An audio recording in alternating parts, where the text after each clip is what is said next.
All right, welcome back to the No Cap Sports YouTube channel. Today we're going to be doing a mock draft post first wave of free agency. I'm your host, Matt Robinson. I'm David Medina. Make sure to leave a like. Make sure to subscribe. Make sure you comment any pick you like, any pick you didn't, and make sure to check out our podcast. Link will be in the description below. All right, let's get into it. All right, so like I just said, let's get into it. It's going to be a one-round mock draft. No trades as of yet. Tune in next week. We most likely will be trading then. And I'm going to be evens. David's going to be odds. So David, with the first pick for the Jacksonville Jaguars, who are you going to select? First pick in the 2021 NFL Draft, the Jacksonville Jaguars select Trevor Lawrence, quarterback, Clemson. I mean, it's a no-brainer. If the Jags go in any other direction like this, they're probably making the wrong choice. I mean, is it possible that, they surprise and go with Zach Wilson? I guess it's possible, but, it's not going to happen. They're going to go with Trevor Lawrence. It's pretty much set in stone. It's going to be the right choice. I mean, this dude was pretty much going to be the number one overall pick in the draft since he was a freshman in Clemson. And right now, the Jags, they ended up winning the Trevor Lawrence sweepstakes, which was years in the making. And the future in Jacksonville is looking bright. Hopefully not, though, but looking bright. And in our last show, we just talked about it. They got Marvin Jones in there. They're building up that defense. Plug and play Trevor Lawrence is going to be a fun season for Jacksonville coming up. Yeah, one thing I got to say is that Trevor Lawrence is going to, and Urban Meyer are going to inherit a much better Jacksonville team than they fielded last year. So, anything is going to be an improvement from 1-15. So, they the saying, there's no way but up. Even if they, I say they finish 4 wins, 5 wins this year, that's looking really bright for this team. Because this is not going to be a simple fix. It's not going to be Trevor Lawrence going to lead them to the playoffs as a rookie. That's most likely not going to happen. It's going to take, 2 to 3 years. But you have to be patient. The Jacksonville Jaguars, know that, not every quarterback is instant success. I mean, look at now my poster child for this saying, Josh Allen, perfect way to say it, that your quarterback sometimes needs time to develop. Trevor Lawrence is 21 years old. He's not going to grasp an NFL playbook just like that. He's not going to be able to read an NFL defense just like that. It's going to take a little bit of time, but I say, if at the rate Jacksonville's doing, if they make smart signings, they draft good, they could maybe be, a playoff contender year 3 or 4 with Trevor Lawrence. Yep, exactly. You got this right step in the right direction for them. So moving on to the number 2 pick with the New York Jets. Jets have a lot of needs. I love what they've been doing. They got Corey Davis there, Lamarcus Joyner play safety. Potentially, he can be good. They're hopefully getting C.J. Mosley back. I haven't really heard anything about that situation. But right now, they're going to grab their quarterback of the future, Zach Wilson. I like his game. Very mobile. Going to work well in that Kyle Shanahan type of system. Mobile, makes it great reads, hits every throw. I love the move for them. And I think they get this rebuilding process started because Adam Gase is gone.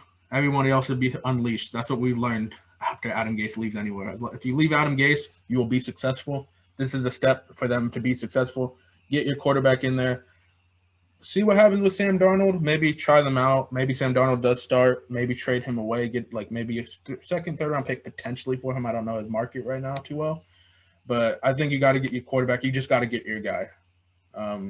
There is a belief system where, okay, you build around and then you get your quarterback last. But, I mean, we've seen with the 49ers, you don't get this high of a pick too often. With other teams, you don't get this high of a pick too often. So when you have a guy there, you have to take the guy at the right time. So I'm taking Zach Wilson right here. I love the fit. I think they're going to work out well. And I think he is going to be like Trevor Lawrence. He's just going to need a little bit of time to develop, but I think he makes all the throws necessary. Great player, great ball that he throws. I love the move for the Jets. I'm taking Zach Wilson for them.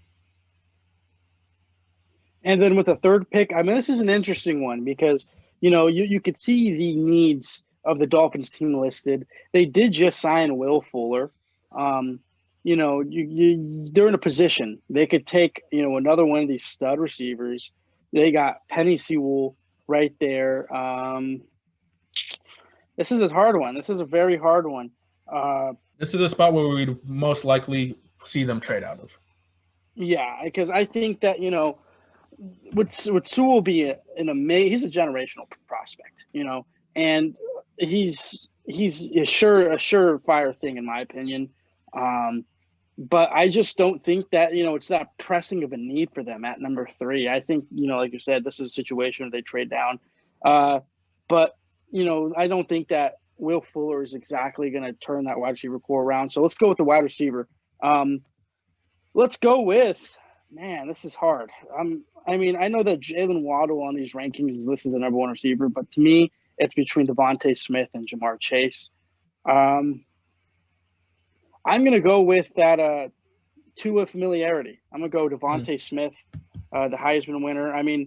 This is a tough spot for the Dolphins. Like you said, and this realistically in this scenario, they might draft down. They might trade down. Maybe get a few more picks and still get a player like Devontae Smith. But I just don't think in a situation if they couldn't trade right here, I don't think that Sewell would really be too much of a need. I think that that offense needs weapons. Devontae Smith, Will Fuller, Devontae Parker. That would be a solid trio for Tua to work with. I was even thinking maybe possibly Pitts, just how dynamic he is. But I don't think taking a tight end at 3 is justified. So we're going to go with Devontae Smith. Yeah, Mike Gesicki is a good receiving tight end, and I do like that fit for them. I also think potentially they could get him at 18 once draft day comes around, like get him or maybe a Rashad Bateman or somebody like that.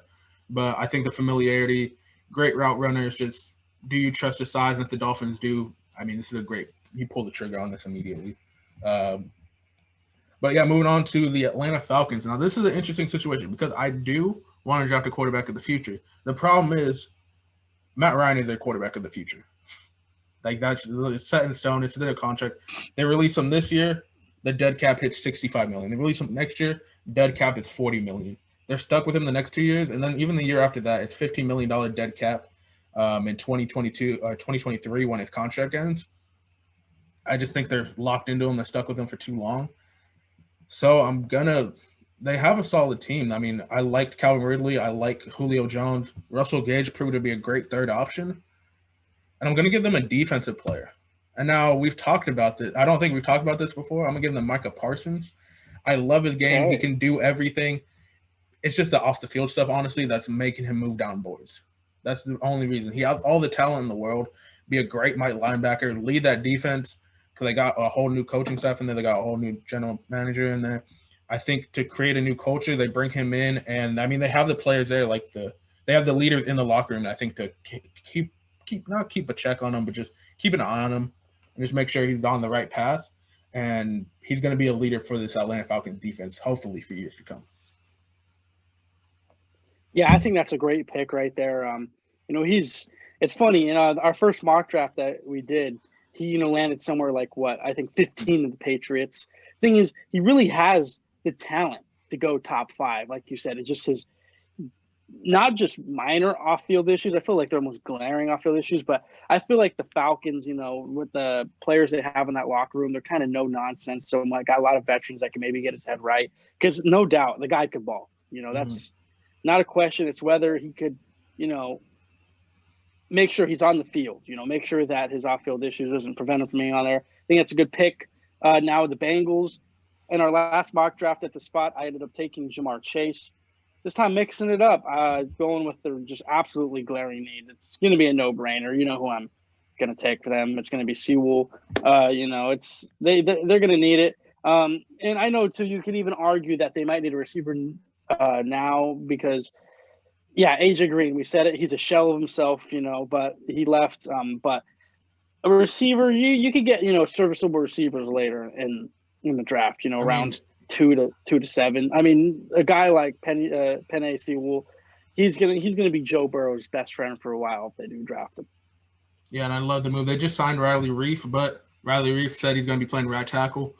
Potentially, you put Jonah Williams on the outside. You put at left tackle, and then you put Penei Sewell at left or right guard because he does have that flexibility. Or you put Sewell on the outside, and you put Jonah Williams in the inside, just because. Coming out of the draft a couple years ago, Jonah Williams' knock was his arm length, and if he moves into guard, that's not going to be a problem anymore. But I love this pick for him. Protect Joe Burrow to all extents. And then they also did have T. Higgins and Tyler Boyd, both 1,000-yard receivers, if I'm not mistaken. So I don't think wide receiver is their most pressing need. But I love the pick with Penei Sewell. Moving on to the Eagles with the number 6 overall pick. Eagles really haven't done too much in free agency. Technically, they just traded Carson Wentz, but that was reported a long time ago. They've made a couple minor moves, but they just don't have money to really do anything right now. They're actually, Zach Ertz isn't coming back, so Dallas Goedert's taking over. They need more weapons on that offense if they're going to give Jalen Hurts a shot. Also, though, they haven't committed to Jalen Hurts being the quarterback, which really – I thought that they did. No, they said he is the only quarterback on our roster. Because I thought that, what's his name? A report came out recently where the GM said that he's going to give Hurts every weapon and everything he needs to succeed or something like that. Somewhere along the line. But I know Howie Roseman had an interview – he was doing an interview at the same time as Carson Wentz's press conference. They were doing press conferences at the same exact time. And he said Jalen Hurts is the only quarterback on our roster. Jalen Hurts is our guy, but he never said Jalen Hurts is the starting quarterback.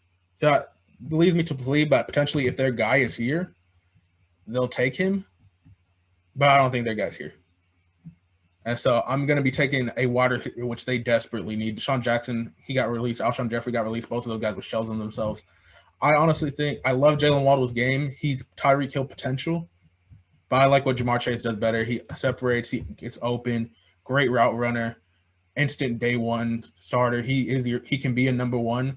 And if you're honestly going to give Jalen Hurts all the chances, this is what you're going to have to do to get somebody in there. Potentially, honestly, you could bring Kyle Pitts in here, but I just think Jamar Chase is going to be he's going to give you much more potential to do with the offense. You can move him around a lot more than you can with Kyle Pitts.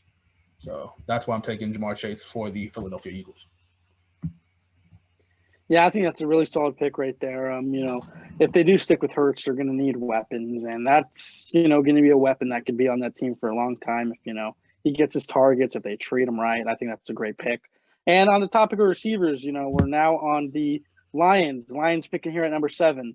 They got a lot of good players on the board. There's still Jalen Waddle on the board, a guy like Kyle Pitts.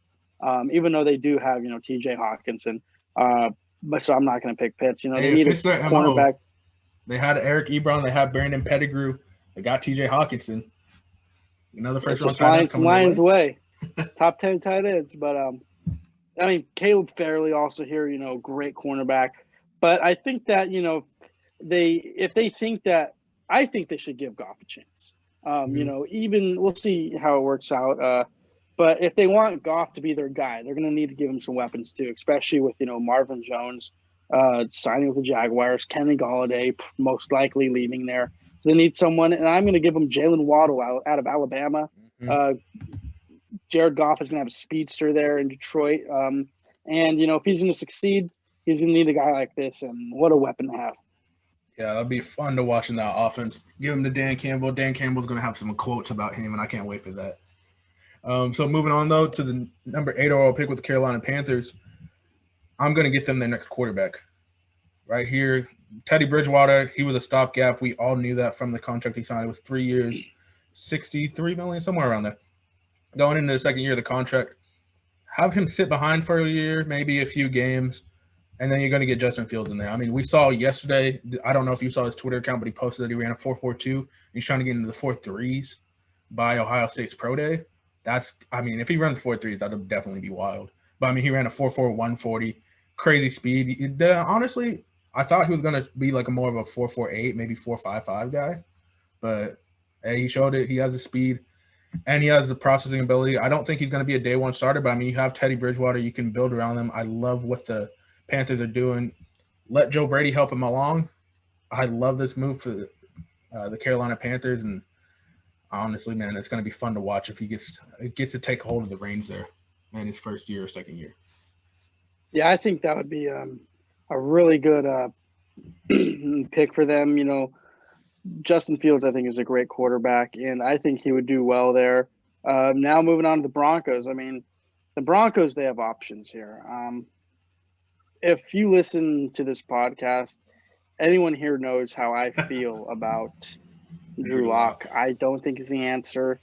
Thing is, you got a guy on the board here, and I think that they got to go with the guy on the board, the quarterback, the one and only Mac Jones. I'm just kidding. No, Trey Lance. Oh. Trey Lance is gone. Trey Lance, I think, if he's on the board here at 9, I think the Broncos would be very intrigued to take him. He's a dual threat. Yes, he played at North Dakota State. That's always a topic of conversation. Anytime a player, drafted potentially in the first 2 rounds comes out of school like that, it's always questioned, the competition that they went against. And Trey Lance, yes, I mean, he threw what as a redshirt freshman? I think he threw like 40 touchdowns to no interceptions. He went Something like undefeated that. and like great. Yeah, they didn't pass too much in North Dakota though. Yeah, and the thing is though, he hasn't played really legit football for probably over a calendar year. Yes, he played 1 game. That was a throwaway game season, but yeah, it's throwaway. It was more so a showcase of what he could do. I think Trey Lance is a very raw prospect. He does have a lot of great things. He's very raw. He's like, it might take, a year or two, 2 to 3 years maybe. But I think that, if he's there for the Broncos, they need to figure out the quarterback situation. They tried out the Drew Lock experiment. Really didn't work for them, so they're going to move on. And that's where Trey Lance comes into play for them. Out of the interesting pick, I don't think I've seen that one too often, but it's understandable because Drew Lock doesn't really feel like he's the guy. He feels like he's well-liked, but it's just he doesn't feel like he's the guy that can make all the plays and take them to that next level. And honestly, it might also buy Vic Fangio a little bit more time because we don't know if he's on the hot seat because he hasn't been that successful since he's been in Denver. If he drops the quarterback and be like, oh, this is my guy, like I realized I made a mistake, and he might get more time there. So essentially they do go Trey Lance if he's still there, which leads into the next pick with the Dallas Cowboys. Dallas Cowboys, this is their dream scenario. They got the top 2 cornerbacks still on the board. Paid Dak finally, and they paid him. But they haven't really done too much in free agency. They got Jordan Lewis back, 3-year, $16 million contract. Lost Chidobe Awuzie to the Bengals, a Bay Area great Chidobe Awuzie. But they would love what's happening here. I'm taking Caleb Farley. To me, this is a no-brainer. The Cowboys are running to the phone, whatever. The fastest way to get this communicated to the league, Caleb Farley will be a Cowboy if he's still there. Great intangibles. They have him running like 24 miles an hour plus on a radar before with the those chest things that they wear when they work out. So they got him on that, like 24 plus miles an hour, crazy speed, great technique. Wish we saw him play a little bit this year, but you know what? He's going to perform at the combine. He's going to perform at his pro day, and Cowboys would love if Caleb Farley was still here on the board. So I'm going to take him, and he's going to be the face of that defense in a couple years if he goes there. Yeah, I think that's a great pick right there for the Cowboys. I mean, I think at our previous mock draft, I think the situation was, I'm pretty sure Farley was off the board. I think we had the Broncos taking him. And I almost took him for the Broncos, but decided to go with the Trey Lance route. But if the Cowboys do happen to have Farley land right on their lap, that's a dream scenario for them. Another good scenario here for the Giants is if Kyle Pitts, somehow makes it out of the top 10. That's what I'm going to go with right here. Evan Ingram, even though he was a Pro Bowler last year, there was tight ends in the NFC that deserved it over him. He has a lot of issues dropping it. And I just think that Kyle Pitts is on another level from what, Evan Ingram is. He's just an all-around weapon. He's essentially, a 6'4", 6'5" tight end a wide receiver that you put at tight end. He's got explosive ability. And I think that he'd be a great weapon there in New York. If they really want, they're going to give Daniel Jones the reins once again. And if, they really want to see some improvement out of him, they're going to have to give him a weapon like Kyle Pitts. That'll be fun to watch. Hopefully, we're still on Kenny Galladay watch for them. Don't know what's happening there. Hopefully they sign him and get a receiver in there. And that'll be a great – you give Daniel Jones weapons along with Saquon coming back. That'll be fun to watch. But I like the move there. And Dave Gettleman loves his big dudes, loves his hog molly. So if you get another big dude in there, it's going to be just fun for him. 49ers. I'm a huge 49ers fan, so I've been following them more than everybody else. More than you, at least. Short of their offensive line. They got all their starters back. Plug in Trent Williams. You plug in Alex Mack at center.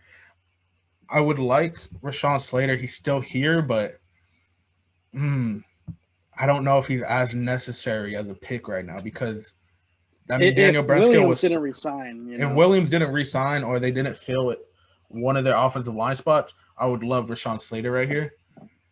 But I'm not going to do that.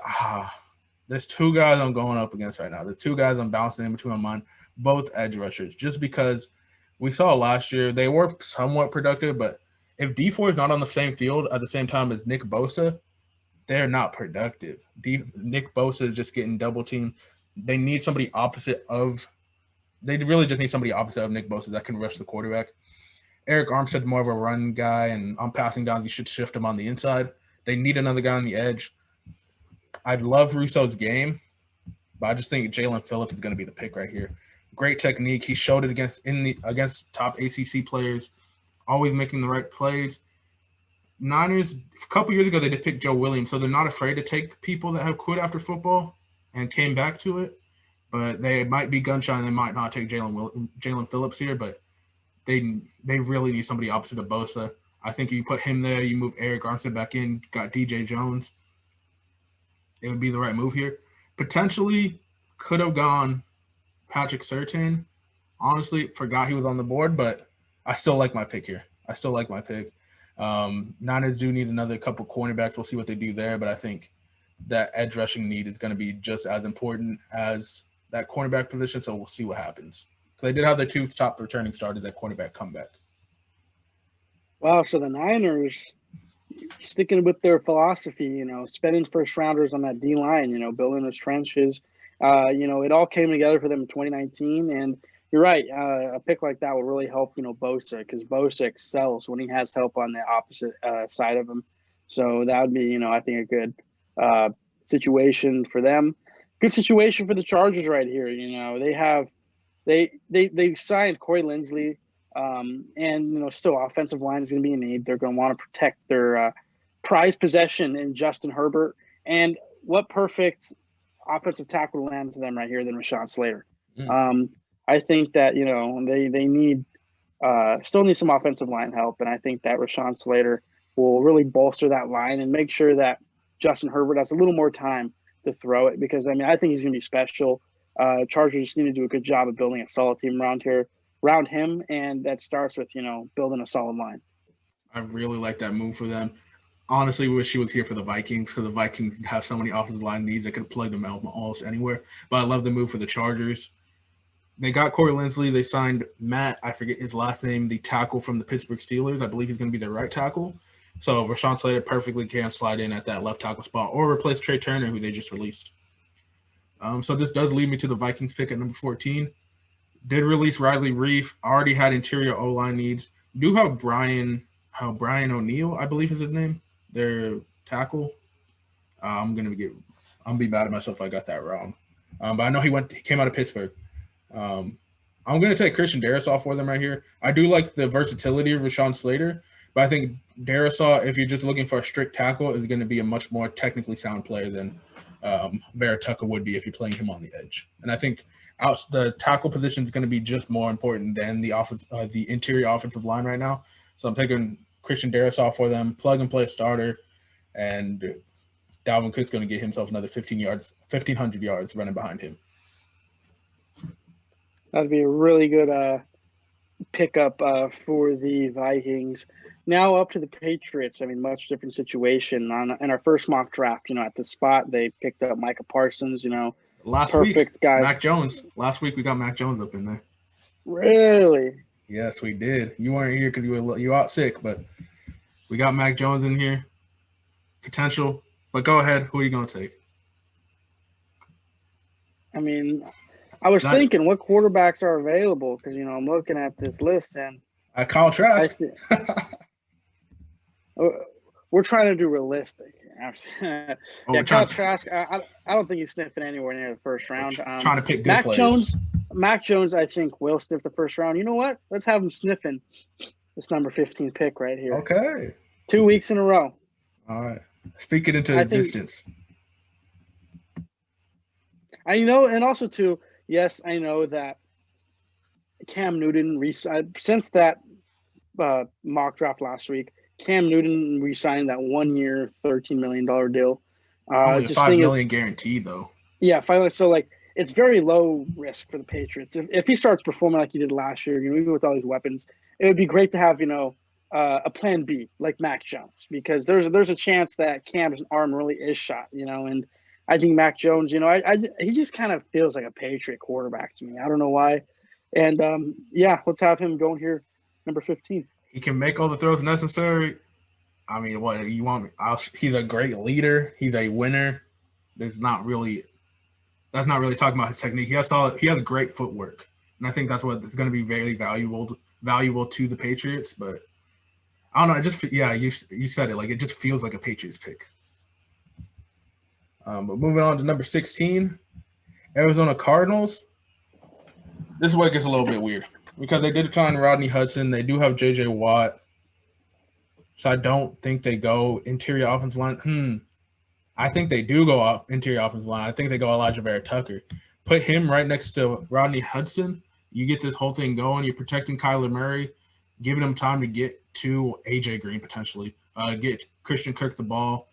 We'll see what they do at running back. They did lose Kenyon Drake, so I don't know if they're going to draft somebody later, but I don't think Najee Harris at ETN would be the right pick right now. So I'm going to go Elijah Vera Tucker. Keep building this offensive line. Keep giving Kyler Murray time. And, I mean, the Cardinals are looking to take this next step. That next step starts with protecting Kyler Murray. I think that's a great pick for them. We said it in the last podcast, that Hudson move, I think was an excellent move. If they really want to, become a contender, they're going to have to protect Kyler. That's another step right there. I think that's an awesome pick. Here for the Raiders at number 17, they need defense. Defense is what they need. And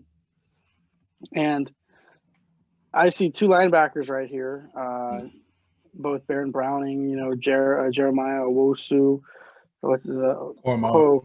Koromoa. Let's go with Jeremiah to the Raiders at number 17. Right. They just need some linebacker help. A player like him, he's pretty electric out of Notre Dame. Could really stretch field, and I think that, he'll give a help to that Raiders defense that desperately needs it. I love that coverage ability. He's going to be able to cover people like they thought Corey Littleton would be able to do. But moving on to the Dolphins pick, Patrick Surtain fell this far. I just don't think they need a cornerback. They have Byron Jones and Xavier Howard. That'd be a fun one for them. Edge rusher potentially. We see what they do there. It's not a bad spot for Quiddy Pay because a little raw, but 18. If you're the Dolphins, I don't know if you can complain if he fails you. I don't think you complain. I do think linebacker is a big need for them. They have options. Would they take Zaven Collins? Would they take Baron? I don't think Baron Browning is like a first round guy. Like, I think he's more late first round potential. I do like his game though. Dolphins, I think I'm going to take upside here. I think I'm going to take upside with Gregory Rousseau here. Good defensive line versatility. Keep him in Miami. Good versatility. Can come off the edge. Can rush from the inside next to Christian Wilkins. I think the Dolphins are going to take a chance on this pick just because they do have Brian Flores, and he's known for his defensive versatility. He's known just for building a great defense. He'll be able to get the most out of Greg Rousseau. I love the fit here. I love the pick. And the Dolphins, hopefully they'll love him too. Gregory Rousseau to the Miami Dolphins. That would be an interesting pick because, a player like him, staying in Miami, I think that could really, make him happy. That can make those Dolphins fans happy. If the Dolphins do actually get in that situation, say the whole draft actually goes like this, and they're in that situation, all available players at 18, they would have options galore. If you're a Dolphins fan, I feel like it's just a win-win-win scenario on whoever you pick because you could get a guy like Surtain, you get one of those receivers still there. They can't really go wrong. And that would be something, Rosu staying in Miami, trying to, lead the Dolphins back to the promised land, help them. I think that'd be a really cool pick. Here with the Washington football team, looking at some of their needs, I see some wide receivers here, but the thing is they just signed Curtis Samuel. I'm pretty sure they're going to go with Fitzmagic this year, aren't they? I really like that. I hope between him and Heineke. I'm going to take Fitzpatrick any day over Taylor Heineke. Yeah, I would say that. It would be pretty cool to see Fitzpatrick finally lead a team in the playoffs. This Washington team, they're very talented. And I'm going to add an offensive lineman here for Fitzpatrick, Jalen Mayfield, out of Michigan. He's going to help bolster that offensive line. You really think about it, that Washington football team, if they had a leader, an emotional leader like Fitzpatrick, a guy that's just tough like him, think that could really help them out. They need to obviously find out the quarterback situation long term. But Fitzpatrick, honestly, I didn't see him coming to Washington, but I think that's a pretty cool, 1-year fix for them. I think so too. I love the move. I love protection, and the Washington football team is going to be a fun team to watch next year. But moving on to number 20 with the Chicago Bears. I think I'm gonna pick somebody, and you're gonna like who you got available for your next pick because I know the Colts got some big needs.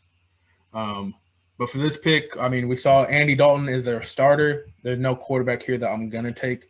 There's no quarterback that I don't know if they'll be better than Andy Dalton, honestly, and that's saying something. I mean, the Bears taking Kyle Trask, I could see that happening, bro. That's a Bears move. It's completely ruining the next 5 years of their franchise, minimum. Edge they don't really need. Their defense is falling apart slowly. Kyle Fuller got released. Khalil Mack, I think his contract coming up in a couple years. So, I mean, they still have that. But this team is just falling apart. They did make a run at Kenny Golladay. So the potential, they are looking for wide receivers. So there's a potential maybe Rashad Bateman here, maybe Terrace Marshall, because I do know they like the bigger guys. But I think they're going to protect Andy Dalton and basically just wait it out until they can get another quarterback. And so I'm giving them protection, and I'm giving them Tevin Jenkins, who's just a mean dude, mean streak, blocks very well, great technique, mauler of a player. I just think he fits perfectly there. Put him at left tackle, put him at right tackle, wherever you need him the most. I think left tackle. He's a plug-and-play guy. I think he'll be a starter coming out of training camp.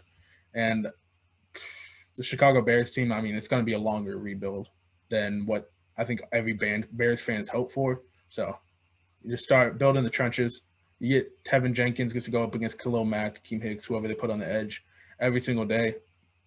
I love the move for them. And honestly, Bears, it could honestly just be a best player available when it comes to this point when the actual draft happens. But right now, I'm filling a need by taking Tevin Jenkins out of Oklahoma State for the Chicago Bears.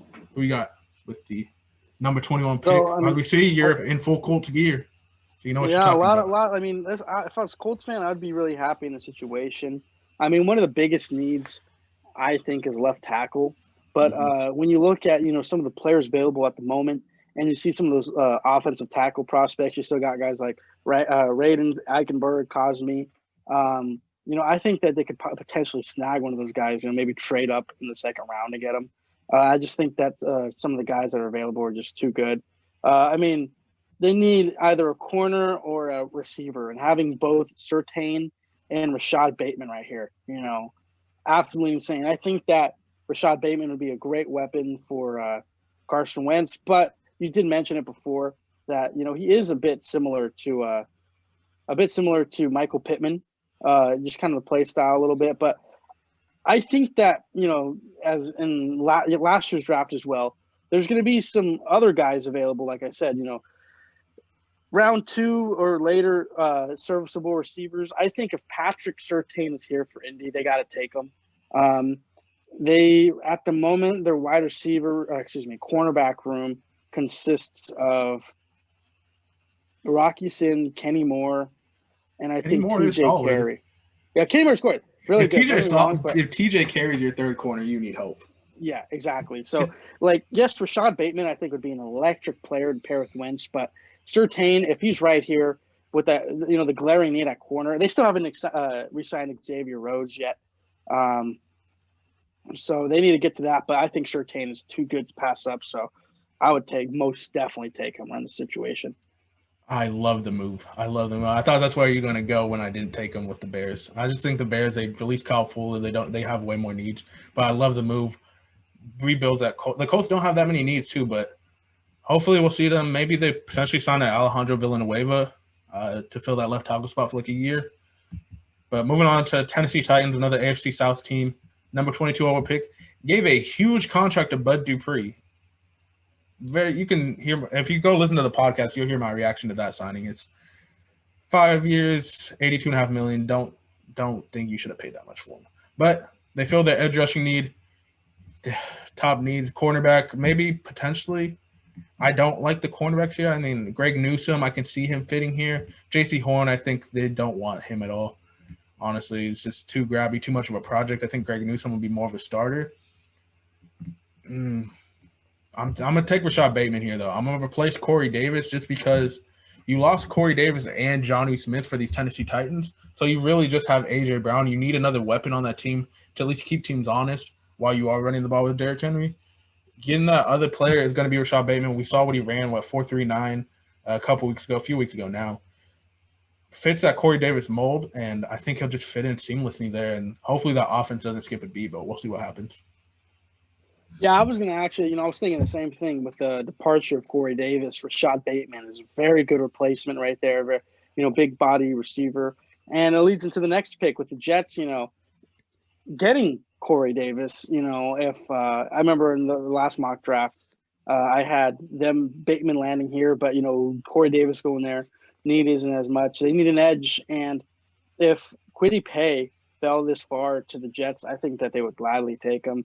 A little raw, but I think that, 23 would be great value for this pick. And I think that, they add some help to the defensive line by selecting him.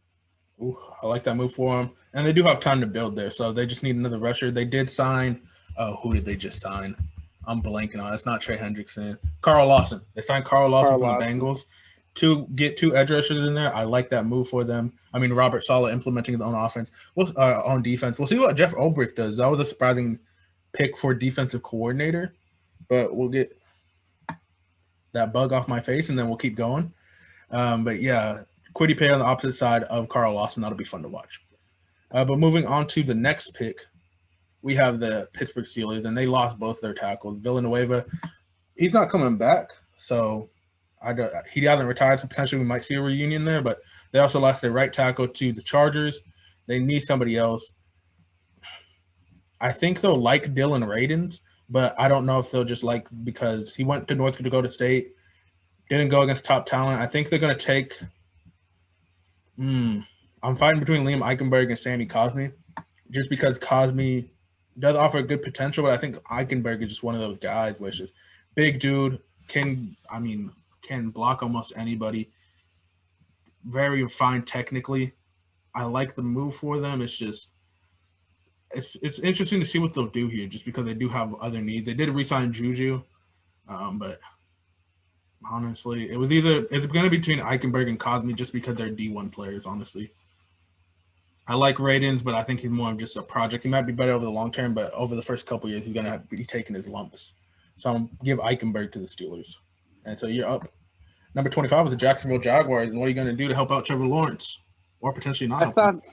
I thought that you were going to fulfill the prophecy of Najee Harris. They lost both their tackles. They got to go tackle. But that's a situation where it's probably smart. And who'd you say again? You said Eichenberg? Eichenberg, yes. So now it's all up to the Jacksonville Jaguars at the 25th pick. They got some options here. I mean, wide receiver still, need a bit. The guys like Terrence Marshall, Kadarius Toney on the board here.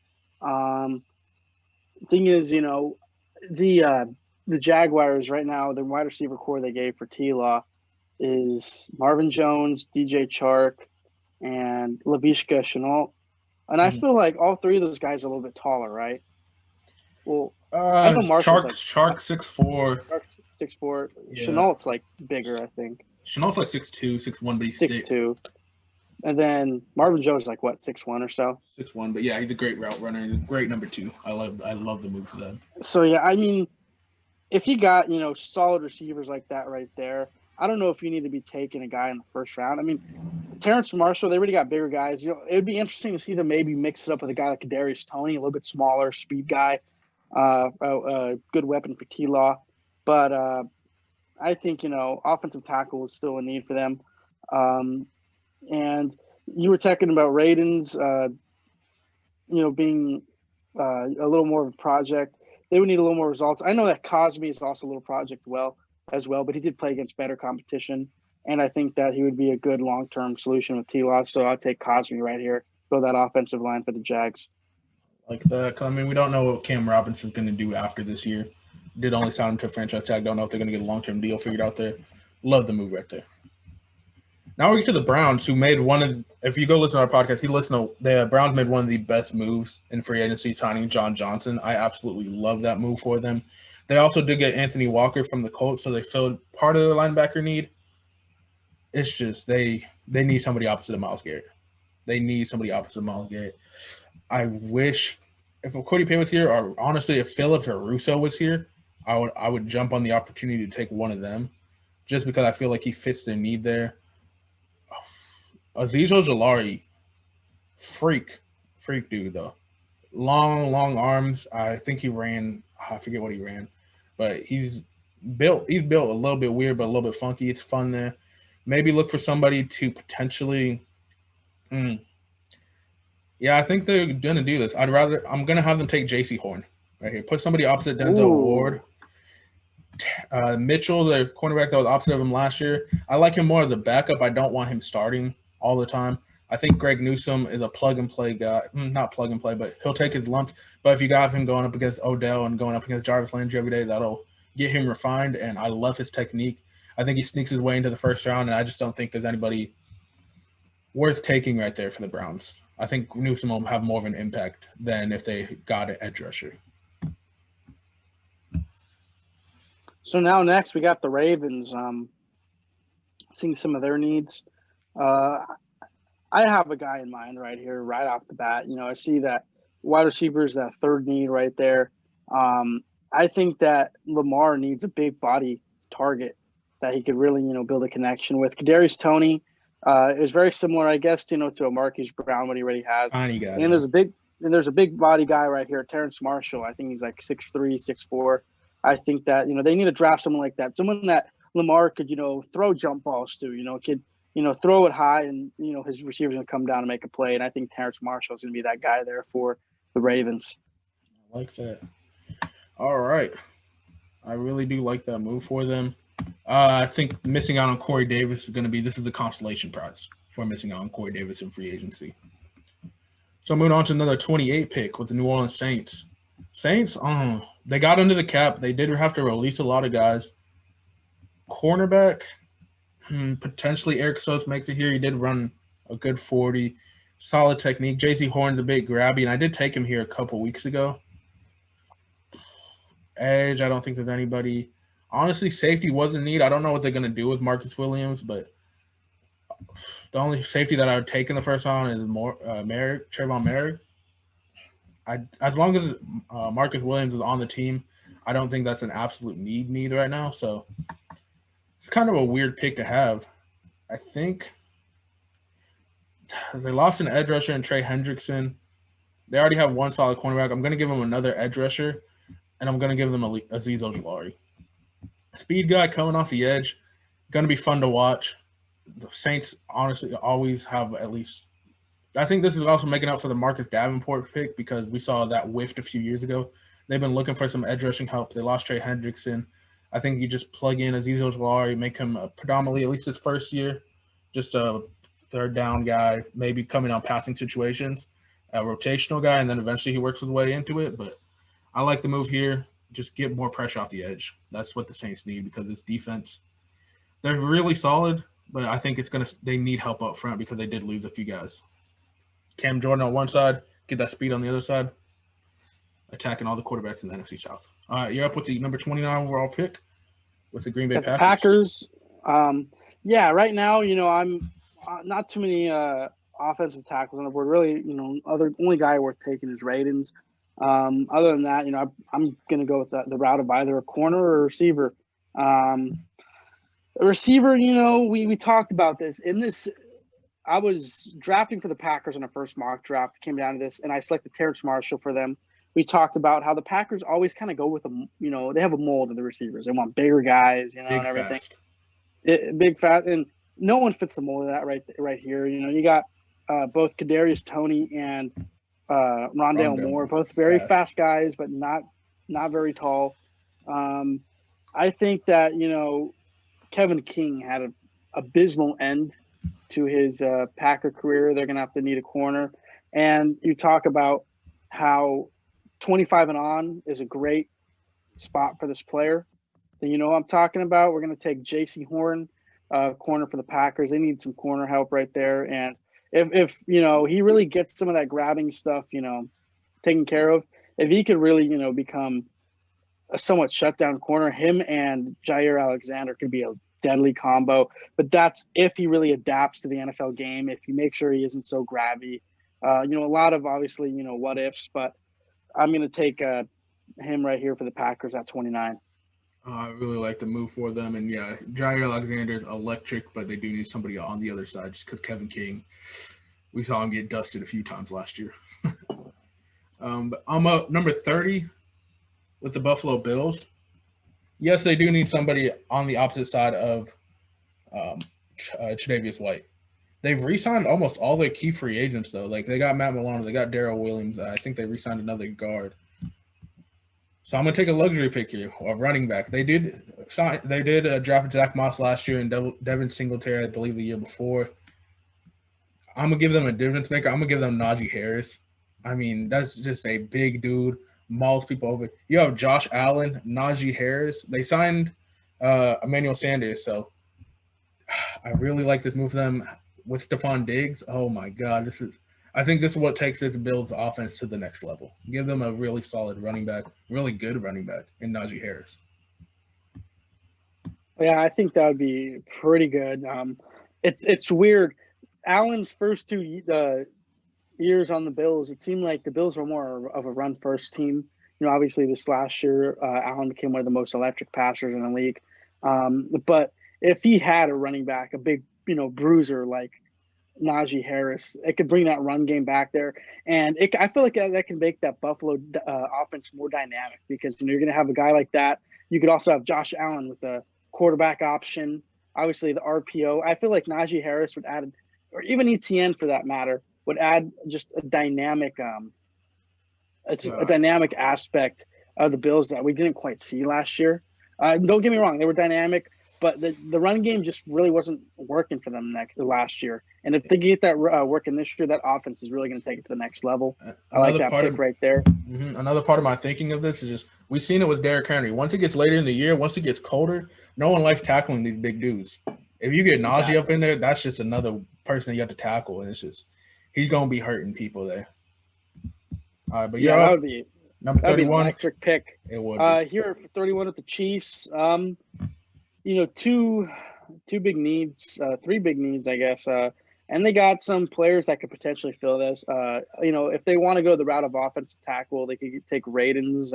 I feel like this would be a good spot for them to land. Maybe they have either Kadarius Toney, Rondale Moore for that receiver spot, or they could go like you said, late first round talent, Baron Browning. I just feel like the Chiefs, in this situation, most of the time, I feel like they're always going to go with offense. And I remember I took Rondale Moore in a couple weeks ago, our first mock draft. But I'm gonna mix it up. I'm gonna go Kadarius Toney here at number 31 for the Chiefs. I feel like he's similar to Moore, and they're very dynamic weapons. They're quick. You blink and they're gone. And the Chiefs already have players like that. And if you add another one, it's just gonna make that offense that much more lethal. Really weird, really will. And he doesn't have the injury history that Rondale Moore does, but we'll see what the Chiefs do there because as we talked about, they still need a couple tackles too. Because, if Mike Ramirez is going to be a starter, you still do need somebody on the left side. But, yeah, I don't know if they'd pass on anybody to get another wide receiver in there because they also lost Sammy Watkins. And so they just need another dynamic option. I do love that. And now we're on the last pick, the Super Bowl champions, at number 32, Tampa Bay Buccaneers. They re-signed almost all their guys as we talked about in our podcast. They got Levante David back. They got Shaq Barrett back, which honestly I didn't think they would be able to get Shaq Barrett and Chris Godwin and all the guys, honestly everyone back, and still be under the cap. But hey, they found a way. You still have Zaven Collins. They don't need linebacker, but that'd be fun. They don't have too many needs. I think I like wide receiver here and potentially Rondale Moore. Oh, that'd be so fun. But I think you got to replace Ndamukong Suh because I don't think they're bringing him back. And I'm going to get Christian Barmore in here. Big dude, can make all the plays. He's just going to be a solid guy. Let Shaq Barrett work off the edge. Going to let everyone work. I like the move for them. Kind of versatile. I think he just fits Tampa Bay, what they're trying to do. They're not trying to get any electric plays. You're just going to get a starter and someone that can help you get back to the Super Bowl because they're basically running it back with the same exact team. All right. And that ends our third mock draft, post first wave of free agency. Not too many surprises in my eyes. Patrick Surtain falling, definitely didn't see that one coming. I mean, Trey Lance going to the Broncos, you don't see that one happen too often, but I like what we did here. We'll have these coming out every single Friday at 5 p.m. Anything you got left before we get out of here, David? No, I mean, since our first mock draft we did together a few weeks ago, looking a lot different. Free agency has changed the landscapes a bit, and I imagine the same thing. Next time we do our next mock draft, there's going to be a lot more holes being filled on some of these teams, so I just can't wait to get to that. All right, so that ends it. Our third mock draft post wave one of free agency. As I said, every Friday on this page we'll be releasing a mock draft. Go ahead, like and subscribe. Comment on the picks you love. Comment on the picks you hated. Go check out our podcast. Listen to us talk about all the big free agency signings, Trent Williams' contract, what the hell the Patriots did. And we'll see you guys next week. Peace out. Have a good one.